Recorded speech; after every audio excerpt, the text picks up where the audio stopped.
ప్రజాపాలన పేరుతో దరఖాస్తులు, కుటుంబ సర్వే పేరుతో దరఖాస్తులు, ప్రజావాణి పేరుతో వారానికి 2 రోజులు దరఖాస్తులు. ఇప్పుడు మళ్లీ గ్రామ సభ్యుల పేరిట మళ్లీ దరఖాస్తులు. ఇందిరమ్మ ఇళ్లకు, పెన్షన్లకు, రైతు బంధుకు, రైతు భరోసాకు, రైతు బీమాకు, కళ్యాణ లక్ష్మి, రేషన్ కార్డులకు ఇలా అన్నింటికీ దరఖాస్తులే. అసలు ఎందుకు ఈ దరఖాస్తులు?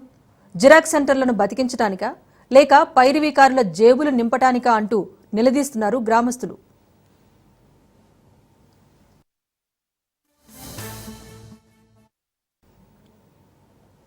ప్రజాపాలనలో ప్రజలకు ఎందుకు ఇన్ని అప్లికేషన్లు? దరఖాస్తులు లేకుండా పథకాలు అందించలేమా? ప్రభుత్వ పథకాలు రావటం లేదు, ఆదుకోండి మహాప్రభు అంటే దరఖాస్తుల పేరిట ఉన్నది కూడా ఊడ్చుకెళ్తున్నారు అనే విమర్శలు వినిపిస్తున్నాయి. గతంలో ఫామ్ హౌస్ కేంద్రంగా పాలన జరిగింది అంటూ ప్రచారం. ప్రజలు తమ సమస్యలు చెప్పుకునే స్వేచ్ఛ కూడా ఇవ్వలేదని, తాము ప్రగతి భవన్ కంచెలు తొలగించి ప్రజాపాలన తీసుకొచ్చామని ఊదరగొట్టే ప్రసంగాలు. మరి ప్రజాపాలనలో ప్రజాప్రతినిధులకు ప్రజల బాధలు పట్టడం లేదా?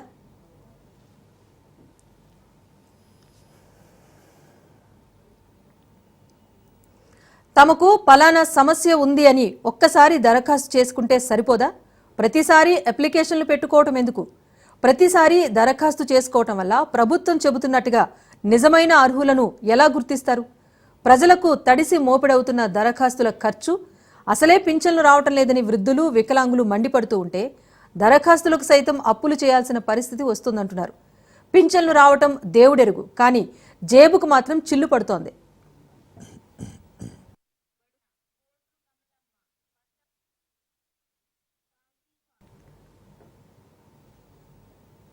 దరఖాస్తులు లేకుండా లబ్ధిదారులను ఎంపిక చేయలేరా? లేదా దరఖాస్తుల పేరిట కాలయాపన చేయటానికా అనే సందేహాలు కూడా వ్యక్తమవుతున్నాయి. గతంలో రోడ్లపైన దర్శనమిచ్చిన కుటుంబ సర్వే దరఖాస్తులు, ఇందిరమ్మ ఇళ్ల మంజూరు కోసం లబ్ధిదారులు దరఖాస్తు చేసుకున్న అప్లికేషన్ ఫామ్స్ కూడా గల్లంతయ్యాయి. నిజమైన లబ్ధిదారుల వివరాలు ఆన్లైన్ నమోదు సర్వేలో కనిపించడం లేదు అంటూ ఆందోళనలు చేశారు.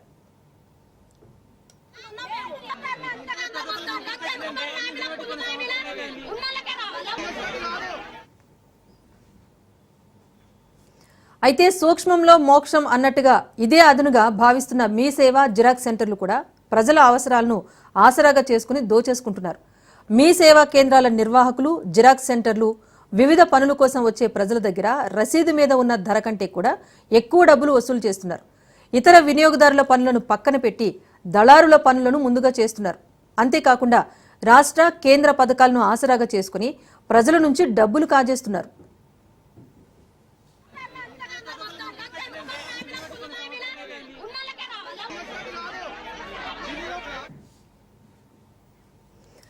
జిరాక్స్ సెంటర్ల నిర్వాహకులు తమ జేబులు నింపుకునే క్రమంలో ప్రజలు నష్టపోతున్నారు.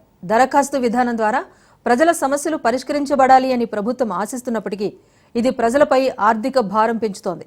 ఈ సమస్యకు పరిష్కారం చూపేందుకు ప్రభుత్వం మరింత సులువైన విధానాలు అమలు చేయాలని ప్రజలంతా కోరుతున్నారు.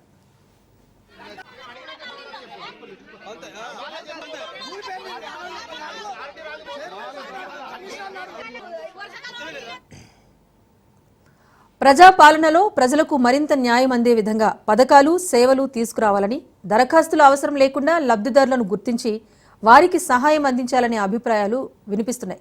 ఇలా చేస్తే ప్రజలపై పడుతున్న దరఖాస్తుల భారం తగ్గి ప్రజాపాలన నిజంగా ప్రజల కోసమే పనిచేస్తుందని ప్రజలు భావిస్తున్నారు.